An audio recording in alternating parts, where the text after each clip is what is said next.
За би бас та нарт бас нэг чухал зүйлийг харуулъя. Матай номны 5 дугаар бүлэг дээр 8 ерөөл байдаг л да. Эхлээд бүгдээрээ 8 ерөөлийг харъя. Энэ бол эзэн бурхны 8 ерөөл. Эзний уулан дээр заасан сургаал дээр ерөөлтэй гэсэн 8 удаа эзэн ерөөлийг тунхагласан байна. За хамтдаа Матай 5:1-ээс би та нарт эзний 8 ерөөл бас чөтгөрийн 8 адислын тухай би та нарт хэлж өгье. Сатаны 8 адислал. Эхлээд бүгдээрээ эзний 8 ерөөл нь юу вэ хамтдаа харъя. Хамтдаа эзэнтэй яриад эзэн ойлгуулж өгөөрэй. Илчилт өгөөрэй гэж залбирцгаая. Есүс эзэн та надтай яриач. Та надаар яриач. Та бидэнд яриач. Амен. Есүсийн нэрээр. Есүс түмэн олныг хараад уул өөд гарan суухад шавнар нь түүн дээр ирлээ. Тэр ам нэн тэдэнд сургамжилж хэлэхдээ сүнсэндээ ядуус ерөөлтэй гэсэн байна. За эхний ерөөл. Сүнсэндээ ядуус. Бид нар бие махбодын хувьд, материалын зүйлийн хувьд ядуу хүнийг мэднэ, тийм үү? Дутагдж гачигдсан, ядуу идэх хоолгүй, өмсөх хувцасгүй, орох орон байхгүй, магадгүй бүр гудамжинд амьдарч байгаа. Эсвэл орох орон байхгүй. Үнэхээр айлын хажууд үнэхээр хэцүү амьдарч байгаа хүмүүс байдаг. За, тэгтэл эсэргээрээ сүнсэндээ ядуус гэж байна. Энд ядуу хүн ерөөлтэй гэж хэлээг байхгүй юу? Ядуу байх гоё юм уу? Ерөөл юм уу? Үгүй шүү дээ. Есүс энд ядуу байх ерөөлтэй гэж хэлээгүй шүү. Сүнсэндээ ядуу байх ерөөлтэй гэж хэлсэн. Тий. За тэгвэл сүнсэндээ ядуу байх гэдэг нь юу вэ? Та нар юу гэж бодож байна? За тэгвэл ядуу хүн үргэлж яаж явдаг гэсэн үг үү? Дутагдаж, үргэлж хүсэж, тэмүүлж, эрен хайж, үргэлж та нэр хоол унд надад байгаасаа үргэлж надад дулаан хувцас минь өвөл ирээсэ гэсэн ийм цангаатай, тэмүүлэлтэй байдаг гэсэн үг. Манай чуулганд нэг мөнгөтэй баян долларын саятан ихч ирж исэн. Тэгээд хүмүүс ингээ гэрчил хийдэг. Ингээ би залбирч яагаад ажилтаа боллоо. Би залбирч яагаад эзэн надад ингээд плетик тий хоолны ингээ плетик надад өглөө гэд ингээд ярьдаг байхгүй. Зарим нь ингээ эзэн надад ингээд залбирч яхад бас хувцсны эндүүгүй байсан. Би залбирсан чи эзэн надад бас эндүү өгсөн гэж ярьдаг. Тэгсэн чинь тэр баян эмэгтэй над дээр ирээд тэгж байгаа. Энэ хүмүүс одоо гэрчил мэрчил нь ямар ч ядаргаатай юм бэ? Дандаа л эд зүйл яриад эзэн надад тийм ч юм өглөө гэл ингээл ярих юм гээд. Тэгэхээр нь би тэр ихчэд хэлсэн ихчээ. Хүний амьдрал шүү дээ. Та бол бүх юмар хангагдсан. Та бол юугаар дутагдахгүй. Гэтэл хүн болгон тань шиг биш. Монголын ард түмэн харин нийтлэг дутагдж гачигдж байгаа. Тийм учраас энэ хүмүүс амьдралынхаа хэрэгцээнийхээ төлөө гуй штэ. Хоолгүй нь хоолны төлөө гуйна, хувцсгүй нь хувцсны төлөө гуйна. Амьдрал зайлшгүй шаардлагатай эндүү хэрэгтэй биз дээ. Үчигээд явах юм уу?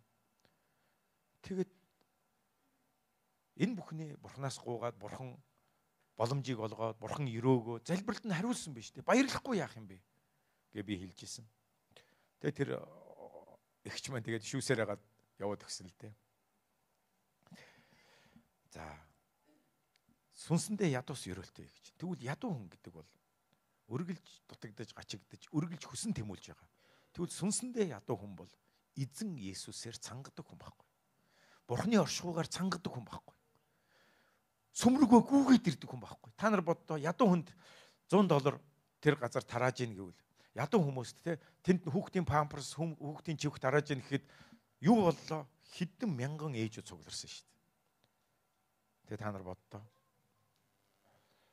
Тэгээ хүмүүс цуглаад ирсэн. Тэгвэл өнөөдөр сүнсэндээ ядуу хүн сүмрүүгээ гүйдэг байхгүй.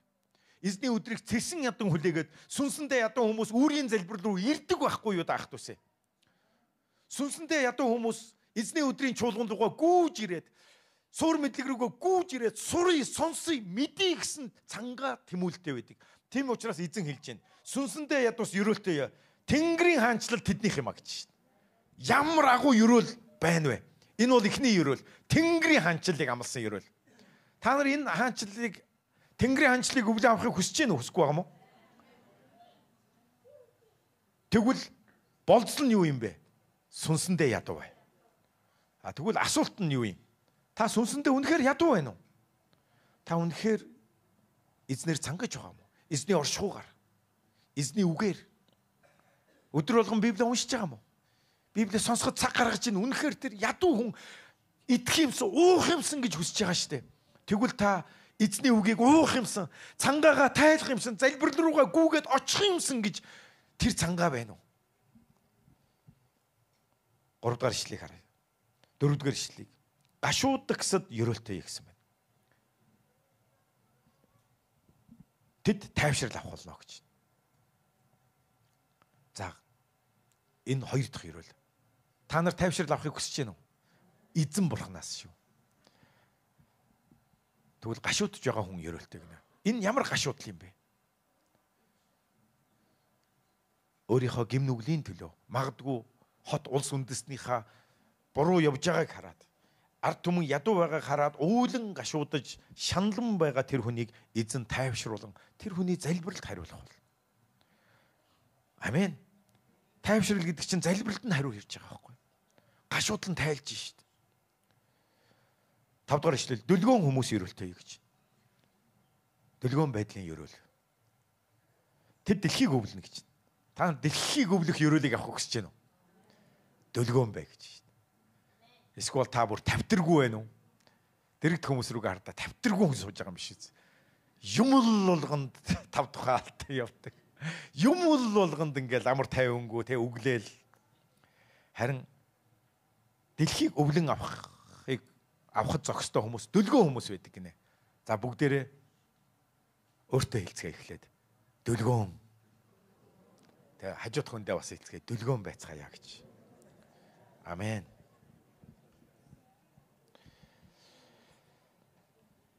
Зурдгаар ишлэл. Зөвхт байдлын төлөө өлсөд цангах гэсэд ерөөлтэй гэж байна. За, харж гэнэ үү? Ерөөл нь юу вэ? Тэд цатгагдах болно гэж байна. Үнэхээр эзнэр цатгагдахыг хүсэж байна уу? Сүнс сэтгэл чинь бүр чөмөгөөх эдсэн юм шиг цатгалуун, бүр хангалуун цатгалуун байхыг хүсэж байна уу? Юу гэсэн мэн? Зөвхт байдлын төлөө өлсөд цангаж байгаа хүмүүс. Ингийн жишээ авъя. Та нар энийг эзнээс асуугаараа. Эзэн маш олон ер бусын ойлголтуудыг өгдөг. Зөвхт байдлын төлөө өлсөд цангана гэж юу юм бэ? Би өөр дээр ойлгосон зүйлээ ярив. Урд нь би буруу муу замаар явж исэн. Буруу муу замаар амьдрдаг байсан. Харин Есүст итгээд би яасан бэ? Хууль бус орлого, буруу муу зүйлсээ би зогсоогоод тэгсэн чинь би өлссөн, би цангасан, тэр байтгаа бүр хувцсчгүй болсон. Ягаад гэвэл дандаа буруу орлогоор амьдарч ирсэн. Харин одоо би зөвхт амьдрах ёстой учраас буруу орлого олж исэн бүх юмаа би зогсоосон. За тэгээд одоо яаж ийн? Өлсгөлэн болж шít. Хувцсчгүй болсон. Тэр үед би эзэнт юуг шийдсэн гэж. Тэр үед сорилт ирдэг. Дахиад нөгөө буруу мөнгө олох аргаараа буруу гарын мөнгө олоод тэгээд өөрийгөө хангах ийм сорилт ирсэн. Харин би тэр үед одоо би зөвхт амьдрах ёстой. Урд нь би мэдэхгүйгээр буруу замаар явж байсан бол одоо би эзнийг мэдчихэд би буруу амьдрах ёсгүй гэдгээ би мэдсэн учраас би эзний өмнө шийдвэр гаргасан. Хамаагүй. Би гуйлгчин болсон ч хамаагүй. Би одоо дахиж нүгэл хийж амьдрахгүй. Тэгэд би шийдвэр гаргасан. Хамаагүй би буруу юм хийхгүй байснаас болж өлсөд цангаад магадгүй би гуйлгчин болоод тараншаанд амьдраад хог түүгээд идсэн ч хамаагүй. Би одоо нүгэл хийхгүй. Тэгээ би тооцсон. Тэр үед би 24 настай байсан. 24 настай байхдаа би өөрийнхөө амьдралыг бодсон. Хамаагүй би гуйлгчин болох байсан ч, хөдөн нойтын юм идэх байсан ч, эмнэлэгт очиод үзүүлэхэд хог идэж байгаа, олигтой хоол идэхгүй байгаа, өвчин тусаа очиход нийгмийн даатгал төлөхгүй юм чинь. Магадгүй өсрэл 25 жил амьдрахгүй дээ 50 хүрэхгүй л өгөх юм байна да гэж би тооцоо гаргасан. Зөвхт байдлын төлөө би тэгжил шийдсэн. Хамгийн муугаар удахад би тэгээд үхэн харин Деважинд очино. Амен. Тэг одоо та нар намайг харж байна уу? Би гуйлгчин зогсож байна уу? Одоо бид миний тооцоо гаргасан 50 хүрэхгүй үхэн гэсэн одоо би 53 нас хүрээ явж байна. Амен. Энд хэлсэн зөвхт байдлын төлөө өлсөд сангагчид ерөөлтөөр тэд сатгагдах болно гинэ. Энэ ерөөл миний амьдралд ирсэн юм шүү. Хэрвээ би буруу зүйлээр амьдрсан бол би энэ ерөөлийг хизээч авахгүй байх байсан. Та нар минь хичээгээрэй. Эзэн амьд, эзэн ерөөлийг өгдөг. Тэд сатгагдах болно. 7 дугаар ишлэл инэрэнгүйчүүд ерөөлтэй гэж. Тэд өршөөл инэрлийг хүртэх болно. Та нар бурхны өршөөлийг хүртэхийг хүсэж байна уу? Бурхны өршөөл инэрл хэрэгцээтэй хүн байвал гараа өргөдөө. Танд эзний өршөөл инэрл хэрэгтэй байгаа бол. За тэгвэл бусдыг инэрч уучилж явдаг бол та ерөөлтэй игнэ. Та бурхны ерөөлийг авна гэж. Хэрвээ та хэн нэгнийг уучлахгүй, өршөөхгүй, инэрхгүй хатуу сэтгэл гаргаж таны эсрэг буруу зүйл хийсэн хүнийг та шүүхэд тушааж, та түүнийг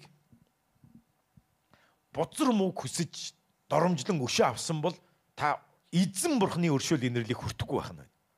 Харин инэрэнгүйчүүд энэ ерөөлийг авах болно. Тийм учраас та нарын эсрэг буруу муу хийсэн хүнийг инэрэн өршөөж уучлж өгөөрэй. Тэгэд эзэн таныг өршөөх болно. 8 дугаар ишлэл. Зүрхэндээ цэвэр ариун байх гэсэд ерөөлтэй гэж. Ямар ерөөл вэ? Тэд бурхныг харах болно гэж. Бурхныг харахыг хүсэж байна уу? Библиэлд хэлсэн байдаг. Бурхан зүрхэн цэвэр хүмүүст сайн ханддаг гинэ. Харин зүрхэндээ хорон муу санаатай, зүрхэндээ хорсон атаархалтай, зүрхэндээ завхай бодлооттай, зүрхэндээ худалч хүмүүсийг бурхан холоос мэддэг. Зүрхэндээ бардам сагсуу хүнийг холоос мэддэг. Харин зүрхэн цэвэр хүмүүсийн ерөөл бол бурхныг харна гэж. Амен.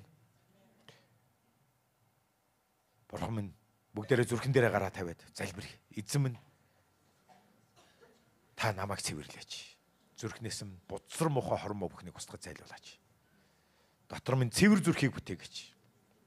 Бүх хорсон атаархал, бузар шунал, тачаал, уур хилэн, хорсол, гомдол, үзэн ятал, атаархал, жөдөөрхөл, альва залбих бүхнийг зайлуулаач. Альва садар самун болгоныг зайлуулаач. Есүсийн ариун нэрээр. Амен. Зүрхнийхээ төлөө үргэлж залбирч байгаарай ах дүүсмнэ. Учир нь хүний зүрхнээс альва залмих, худал хуурмаг, атаархал, тэрслэл, аллах, хүчирхийлэл, садар самуун, завхаарл хүний зүрхнээс гарч хүнийг бузралдаг баг. Харин эзний 8 ерөөл дотор зүрхэндээ цэвэр байх хүмүүс ерөөлтэй. Тэр ерөөл бол бурхныг харах болно. Тэгээ та нар бурхныг харахыг хүсэж байна уу? Би үнэхээр харахыг хүсэж байна. Тийм учраас шалтгаан нь зүрх бохир бол харахгүй байх нь шүү дээ. 9 дугаар ишлэл. Амар тайвныг тогтоогчд ерөөлтэй гэж. Ерөөл нь юу вэ?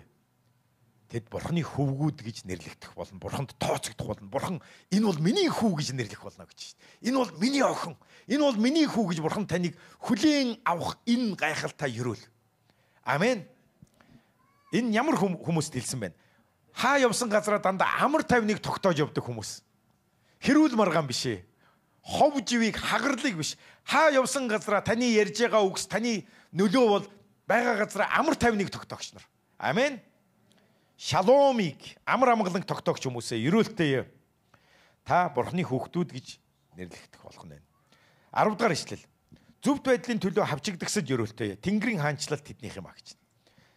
Тэнгэрийн хаанчлалын ерөөлийг авахыг хүсэж байна уу? Тэнгэрийн хаанчлалын иргэн нь байх тэр ерөөлийг авахыг хүсэж байна уу? Тэнгэрийн хаанчлалын хүч чадлыг амсан явах тэр ерөөлийг авахыг хүсэж байна уу? Тэгвэл та зөвхт байдлын төлөө хавчигдах уу?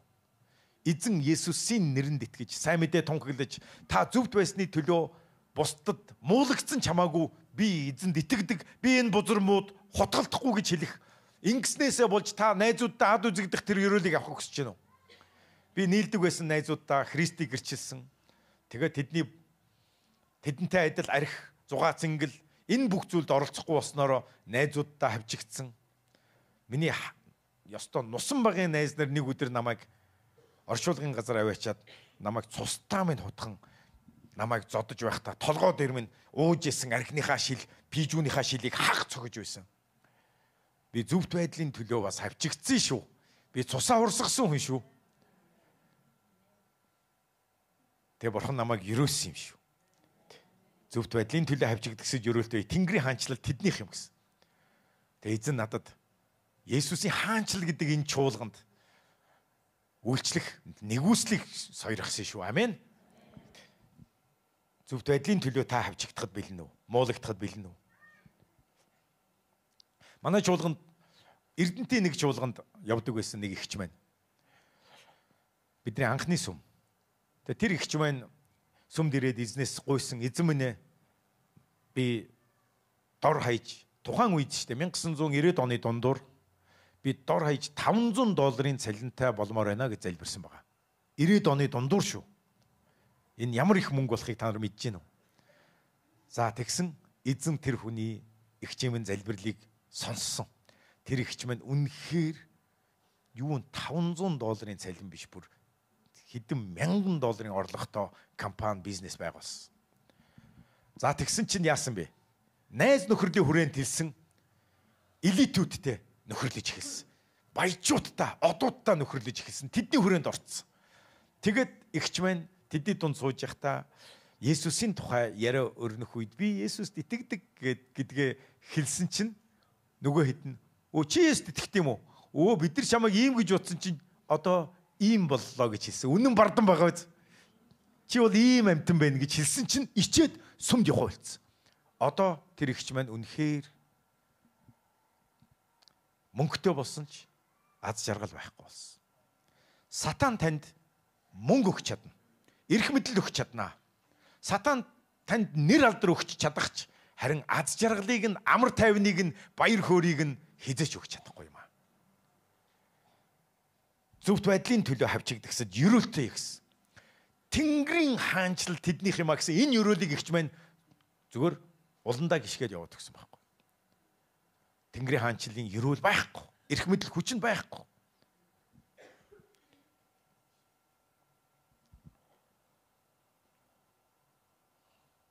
Дугаар ишлэл. 11-р ишлэл. Надаас болж та нарыг хүмүүс доромжилж хавчиж та нарын эсрэг зүсэн бүрийн ёрын юм худлаар ярихад та нар ерөөлтэй. Тэнгэр дэх шагналч агуу учир баярлцгаа мөн хөөрөн баясацгаа. Учир нь та нараас өмнө байсан иш үзүүлэгчдэгч тэд инхүүл хавчиж доромжилж алж байсан. Зөвхт байдлын төлөө хавчигдгсад та нар ерөөлтэй шүү. Тэнгэрийн хаанчлал та нарыг болох болно. Амен. Эдгээр 8 ерөөлийг нэг бүрчлэн та нар уншиж та нар минь залбирч энэ ерөөлийг тэмүүлж энэ ерөөлийн дагуу нэг бүрчлэн залбирч байгаарай. Та нар энэ 8 ерөөлөөс аль ерөөлийг нь авмаар байна? Хэдийг нь авмаар юм? Авмааргүй юм байна уу? Бүгд үү? Бүгд гэж байгаа нь амен гэж гараа өргөх. Амен. За би тэгвэл одоо та нарт чөтгөрийн бас 8 адислал байдаг гэдгийг та нар мэдэх үү?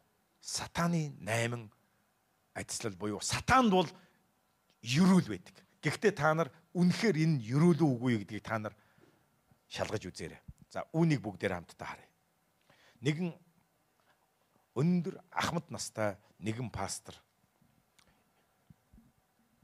Тэр хүн сатан чөтгөрүүдээ дуудан ямар тушаал заавар өгч байгааг бас харснаа буулгасан баг. Сатан чөтгөрүүдээ дуудаж ийм даалгаврууд өгсөн. Ийм ерөөлүүдийг тунхагласан байна. 8 ерөөл буюу адислал. Сатаны 8 адислал. Нэгдүгээрт итгэгчдийг ядарсан завгүй гэсэн шалтгаанаар сүм цуглаанд нь явуулдгүй чөтгөрүүд та нар ерөөлтэйе. Учир нь тэд миний хамгийн найдвартай боолууд болцоох болно гэж хэлсэн. Хоёр дахь адислал нь пастраасаа өө хайж түүний эсрэг бодолтой болсон хүн нь ерөөлтэйе. Учир нь тэр номлолоо сонссон ч нэгүслийг нь хүлээн авах чадваргүй болно гэж. Гурав дахь адислал нь өөрсдийн сүм чуулгандаа тогтмол явдггүй хүмүүс ерөөлтэйе. Хэдийгээр тэд хаяа хүчлэн цуглаанд ирсэн ч тэд сүмд үл хөндлөл замбраагүй байдал үүсгэж асуудал тархичд болох болно гэж. Дөрөв дэх сатаны адислал. Бусдыг муулан ярьдаг, ховжив хэрүүлийн үг хэллэгийг хэлэх дуртай хүмүүс ерөөлтэйе. Учир нь тэд надад хамгийн их таалагддаг. Тэд байнга хэрүүл маргаан хагарал бий болгож намайг хооллох болно гэж. Сатан хүмүүсийн хагарлаар хооллдог, кайф авдаг, хүчийг олдог баг.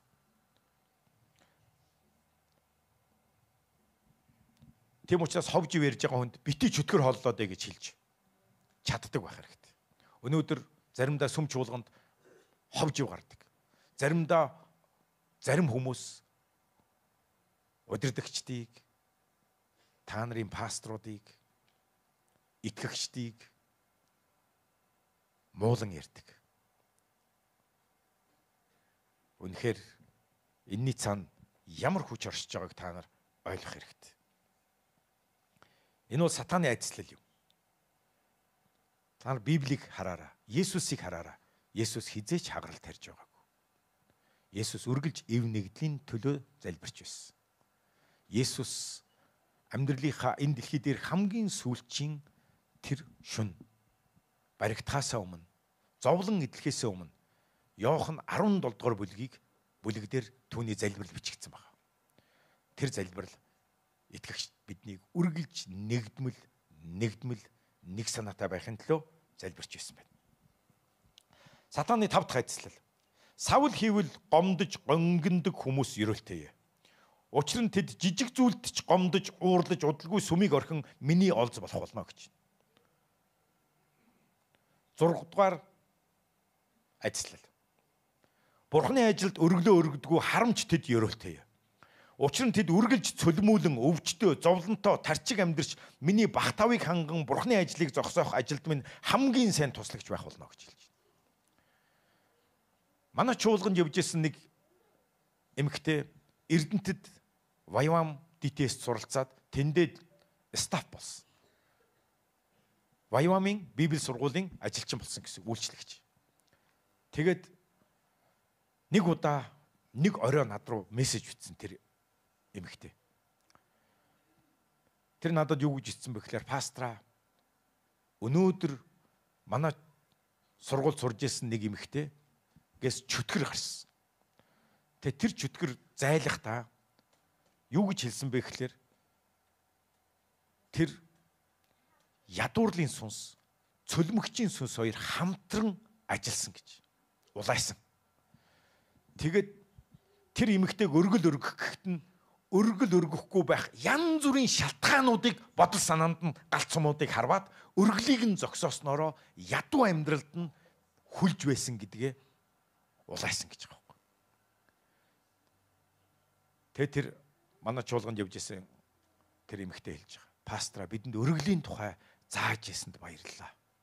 Чөтгөр ямар бодтой ажилдгийг хараад шоконд орсон байгаа байхгүй. Хүн хэдий ухаантайч нөгөө хэлхээс нааш гэж өөрөө чихээрээ чөтгөрийн амаар чөтгөр шүглсэн хүний амаар чөтгөр ярихдаа тэр бузар ажлуудаа улааж ирсэн. Сатаны 8 айдслын 6 дугаарт хүмүүсийг өргөл өргүүлэхгүй байх. Ингэснээр тэд ядуу, тарчиг, өвчтөө, зовлонтой, байнгын асуудалд орсон ийм бүтлгүүцсэн, дампуурсан, хөгжид цэцгэлдэггүй ийм байдалд нь хөдлөхийг оролддог. Бас нэгэн гайхалтай эдгэрлийн бэлэг авьяасаар иш үзүүлгийн бэлгээр одоо чуулганд үйлчилсэн нэг Америк номлогч байсан. Тэр өнгөрсөн жил байна уу 2 жилийн өмнө эзэнлүү явсан.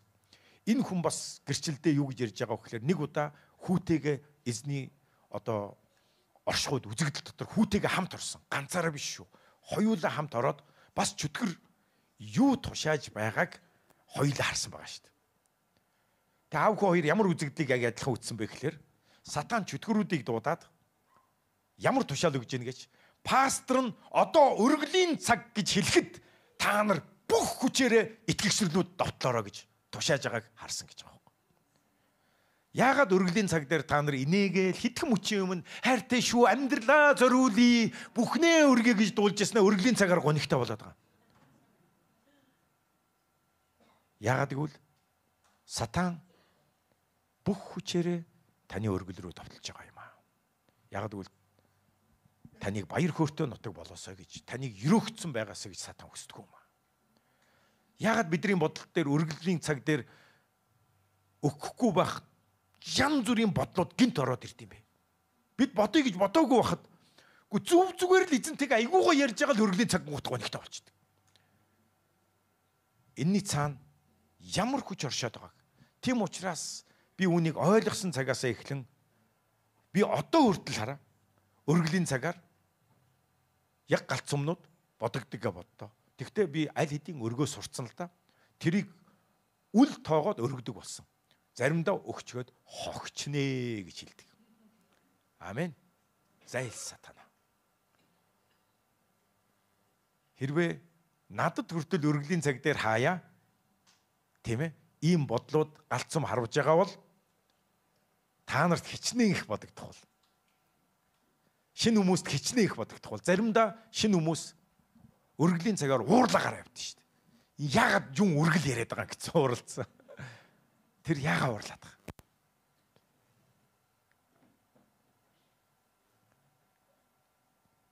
Ах дүүс минь. Библи өгөөд өрөөгд гэж хэлж байна. Өгөөд өрөөгд. Дэрэгдэхүн дээлээрээ. Өгөөд өрөөгд гэж хэлэхгүй. Өгөөд чөлөөлөгд. Өгөөд идгэр. Өгөөд үү таалгуудыг нэ. Амен. Бүр тех тусам бид золиостой өргөх бол.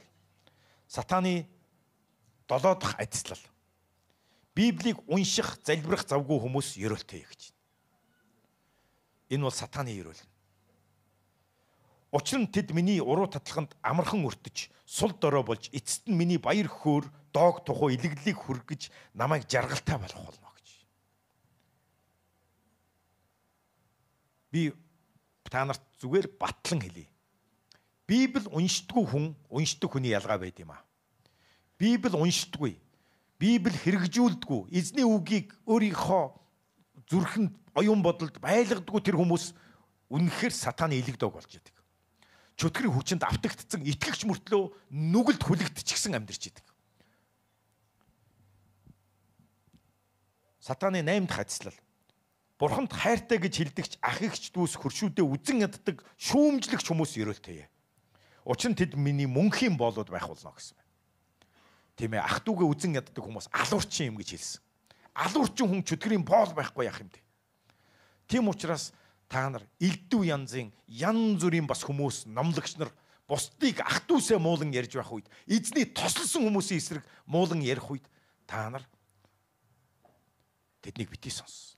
Энэ бол ариун сүнстэй ямар ч хүн Бурхны хүмүүсийг ах дүүсээ муулдаг юм аа. Харин Библи ах дүүсээ хайрл гэж хэлсэн. Дайснаа хайрл гэж хэлсэн Бурхан ах дүүсээ муулуулах уу? Та нар боддоо. Бидэнд Христийн оюун ухаан байх ёстой. Бурхны үг бидний зүрхэнд байх ёстой байхгүй юу? Дайснаа хайрл, бүү хараа, ерөө, ховж бүү яргээд хахад чуулганы эндэр дээрээс ах дүүсээ муулж байгаа. Ам нэгэд бусдыг муулдаг, шөмжилдэг ийм хүмүүс зүв үү та нар боддоо. Ямар сүнсээр тэд ийм хагарлыг тарьж байгаа юм бэ? Тимээс ах дүүс минь ээ, эрүүл сар бол ухаантай бай. Энэ чөтгөрийн 8 адислал та нар авмаар байгаа юм уу? Энэ авчмаар юм ер нь байна уу манайха? Харин эзний 8 ерөөлийг л авцгаая. Бүгдээрээ тэнд энэрэнгүү байж, дүлгөөн байж, хаа явсан газараа амар амгалан холбож, бүгдээрээ сүнс дотор эзнэр цангаж, зүрхэндээ цэвэр хариун байцгаая л да. Хамтдаа залбирцгаая. Бүгдээрээ шийдвэр гаргацгаая. Хамтдаа нэг дуу хоолоогоор хамтдаа хэлцгээе. Би эзэн Есүсийн нэрээр чөтгөрийн тэр 8 адислыг эсэргүүцэж байна. Эндээс надад авах юм байхгүй. Надад хамаатай зүйл нэг ч байхгүй гэж би тунхлаж байна. Харин би эзний 8 ерөөлийг хүлээн авч байна. Есүс эзэн минь ээ. Та миний дотор цэвэр зүрхийг бүтээгээрэй. Та миний оюун бодлыг мах бодын дагуу биш, таны бодлын дагуу бодоход туслаарай. Есүсийн ариун нэрээр. Амен, амен, амен. Халелуя. За, надад жоохон цаг байгаа. За, би энэ жоохон өчүүхэн цагт би та нарт бас хүч чадал эрх мэдлийн ялгааг бас хэлж өгмөр. бүгдээр хамтдаа Лук 10 дугаар бүлгийн 17-оос 20 дугаар ишлэлийг хамтдаа уншаад хараад. Эзэн өөрийнхөө нэгэн иш үзүүлэгч нэгэн хүнд ингэж хэлсэн баг. Миний хүмүүст эрх мэдлийг нь мэдүүлэгч. Яагаад гэвэл маш олон итгэгч нар эрх мэдлээ мэдэггүй.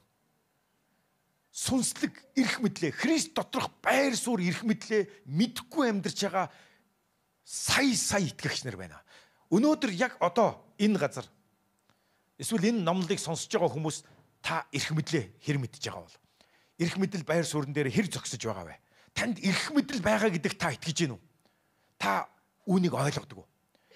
Лук 10:17-оос 20-ыг эндээс харъя. Мөнөөх 70 хүн баяртайгаар буцаж ирээд гэж. Энэ юун 70 хүн бэ? Есүс Христ 70 хүнийг сонгож байгаад томлоод тэгээд яасан бэ гэж хоёр-хоёроор нь 70 хүнийг илгээсэн баг. Израилийн нутаг дэвсгэр даяар илгээсэн. Тэдэнд хэлэхдээ өвчтөе хүнийг идгээ, үхэгчдийг босгох, уйманг цэвэрл, чөтгөрүүдийг зайлуул гэж хэлээд хоёр-хоёроор нь 70 хүнийг илгээсэн. За одоо энэ 70 хүн буцаж ирж байна хараа. Энд хэлж байна. 70 хүн баяртайгаар буцаж ирв гэж хэлсэн байна. Баяртайгаар буцаж ирсэн. Тэгээд тэд юу гэж хэлсэн гэж? Эзэн чөтгөрүүд хүртэл таны нэрээр иргэшээлд мань орсон шүү гэж хэлж байна. Бөөм баяр. Тэгээ та нар боддоо. Игэлжирийн хүмүүс. Игэлжирийн та бидэнтэй адилхан хүмүүс. Тэгтээ бүр одоогоос 2000 жилийн өмнө амьдарч байсан игэлжирийн тэр хөдөөний 2000 жилийн өмнө амьдарч байсан хүмүүс бүр одооны хүмүүсээс бүр энгиндээ хэрэг энгийн байх бол тэр хүмүүс баяртайгаар буцаж ирээд чөтгөрүүд таны нэрээр иргэшээлд мань орсон шүү гэж хэлж байна. Тэдэнд юу тохиолдсон байх нь вэ? Яг Есүсийн хэлсэн зүйл тохиолдсон. Тэд өвчтөн хүн дээр гар тавьсан чи эдгрээд согор хүн хараа ороод дүлийн хүн яриад үхсэн хүн амьлаад чөтгөрүүд зайлж байгааг тэд хараад та нар бодтоо. Та одоо өөр дээрээ бодтоо. Та зүгээр энгийн л хүн. Гэхдээ та өвчтөн хүн дээр гар тавьсан чинь эдгэрүүлд болоод хор тавдартай хүмүүс босоод үхсэн хүн амьлаад согор хүн төрөлхийн согор хүн дээр та гар тавиад залбирсан чинь хараа орж ийнгээ боддоо. Чөтгөр шүгсэн хүмүүсийг Есүсийн нэрээр гисэн чинь чөтгөрүүд нь орилолтон зүхтааж байгааг та бүр юр бусын бурхан хүч чадал дотор ажиллаад төрж ирэхдээ та хэр их баярлах бол? Та баярлах уу? Танаар ийм агуу тэмдгүүд үлдэж байгааг энэ хүмүүс маш их баяртай буцаж ирсэн байгаа шүү дээ. Эзэн гэж яхад Есүс эзэн минь ээ. Чөтгөрүүд таны нэрээр бидний иргэшээлд орсон шүү гэж байна. Тэгсэн чи эзэн энд хэлж байна. Би сатаныг тэнгэрээс аянга адил унахыг харлаа. Та нар аянга сахилахыг харсан уу манайхан? Ямар сүртэй тэр аянга буудаг үлээ. Сатан тэнгэрээс аянга шиг тэгж унсан гэж шин. Боддоо. Тэгээд одоо Есүсийн хэлсэн үгийг одоо та нар анхаараарай. Харах тун гэж. Хар. Ухаар. Сонс. Ойлгох гэсэн утгатай. Харах тун. Могоо ба хилэнцэд торхоонуудад халдах дайсны хамаг хүчээс дээгүүрэх юу өгсөн гэж байна. За энд хоёр маш хүчрхэг үг байна. Эхнийх нь дайсны хамаг хүч чадал гэж байна. За та нар хэлэхгүй дайсны хамаг хүч чадал. Энэ дэлхийн ертөнцид байгаа сатаны хамаг хүч чадал. Сатаны бүх чөтгөрүүд нийлээд бүх хүчээрээ таны эсрэг цуглаад ирж байгааг та нар боддоо. Тэгвэл дайсны хамаг хүчээс дээгүрх юу гэсэн байна? Ирэх мэдлийг юу гэсэн гэж байна? Би та нарт өглөө гэж байна. Би та нарт өгсөн. Та нарт юу ч хор учруулахгүй гэж байна. Гисэн хэдий ч сүнснүүд иргэшээлд орсон чинь биш. Харин нэр чинь амийн номонд бичигдсэнд баярлаа. Энэ хүмүүс чөтгөрүүд иргэшээлд нь орж сатан тэнгэрээс аян мэт унахыг харсан. Тэд агуу гайхамшиг тэмдгүүдийг хийгээд асар их баярлалдаж ирсэн. Баярлалдалгүй яах вэ? Тэгтээ Есүс хэлж байна. Хамгийн чухал нь тэгтээ энэ биш ээ. Яг чөтгөрүүд иргэшээлд чинь орноо орох ч ёстой. Тэгтээ энээс илүү баяр хөөр нэр чинь амийн номонд байгаа. Энэ бол хамгийн агуу баяр хөөр, авралын баяр хөөр. Энэ авралын баяр хөөр дотор, энэ аврал дотор тэгтээ нэгэн гайхалтай сойрхол бидэнд өгөгдсөн эрх мэдэл. Дайсны хамаг хүчээс дээгүрэх эрх мэдлийг би та нарт өгчсөн. Амен уу. За, Одоо би та нарт хэлье. Бид нар сатаны хүчтэй тулалдахдаа Бурханаас илүү их хүч чадал аваад тулалддаг юм бишээ. Харин юу авдаг гэж? Эрх мэдэл. Тэгвэл хүч чадал эрх мэдлийн ялгаа нь юу юм? Хүч чадал эрх мэдлийн ялгаа нь юу вэ? Та нар боддоо.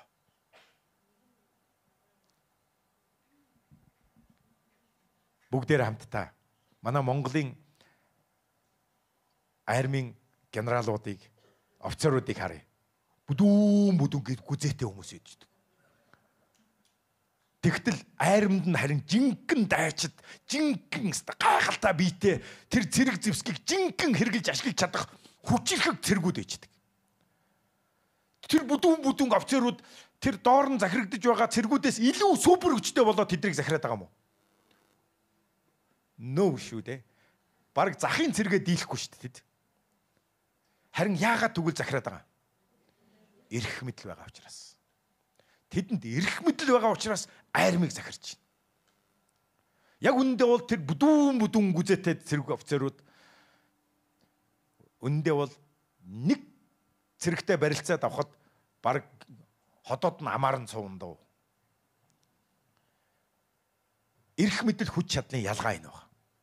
Тэгвэл Есүс бидэнд дайсны хамаг хүчээс дээгүүрх юу өгсөн гэж байна? Эрх мэдэл би та нарт өгсөн гэж хэлж байна.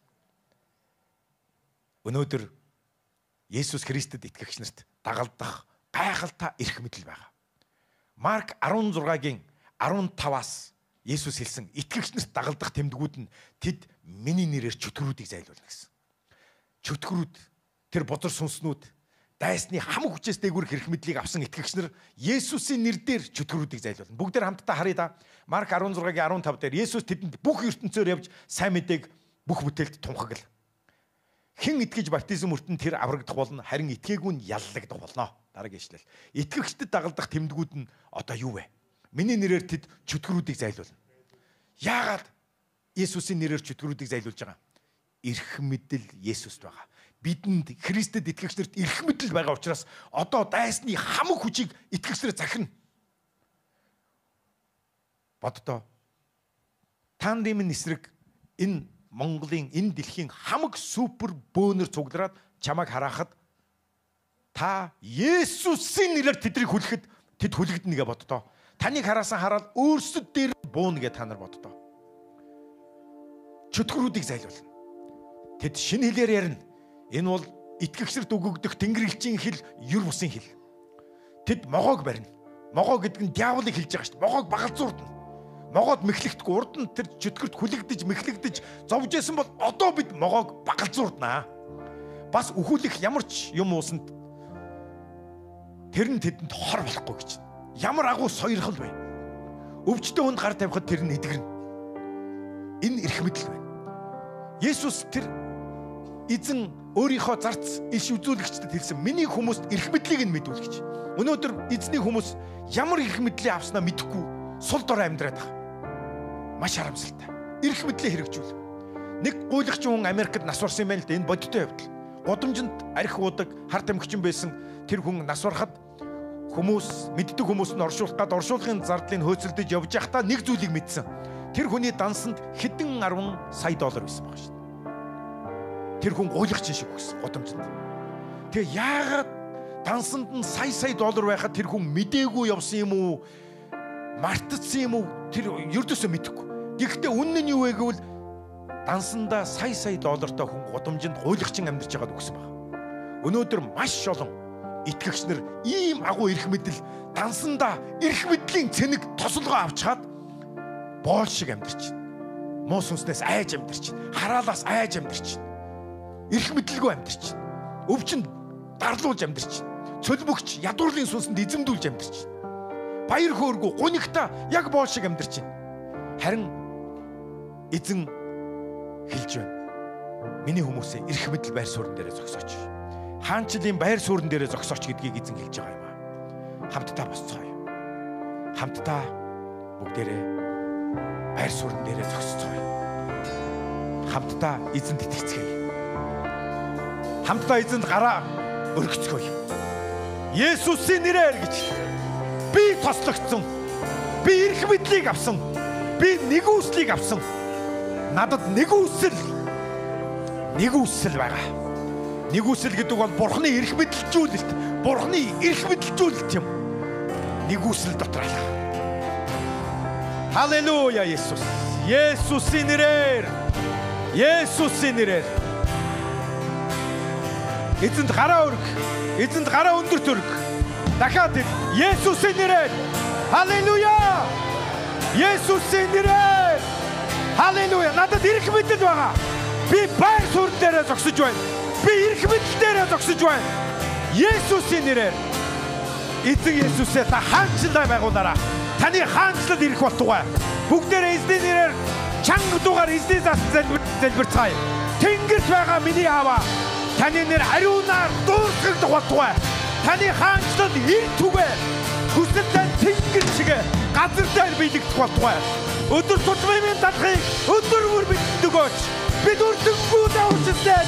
Өрийг минь уучлаач. Та бидийг сорилтод битгий оруулаач. Бузар мухагаас гэлгээд. Учир нь хаанчлал хүч чадал алдар сүр. Үу таны. Амен. Халелуя. Халелуя. Халелуя. Есүс Христ. Есүс хэлсэн тэнгэр ба газар дээр бүх эрх мэдэл надад өгөгдсөн юм а гэж хэлсэн. Тэнгэр ба газар дээр бүх эрх мэдлийг авсан Есүст бүгдээрээ чанга дугаар алга талтай өргөцгөөе. Халелуя.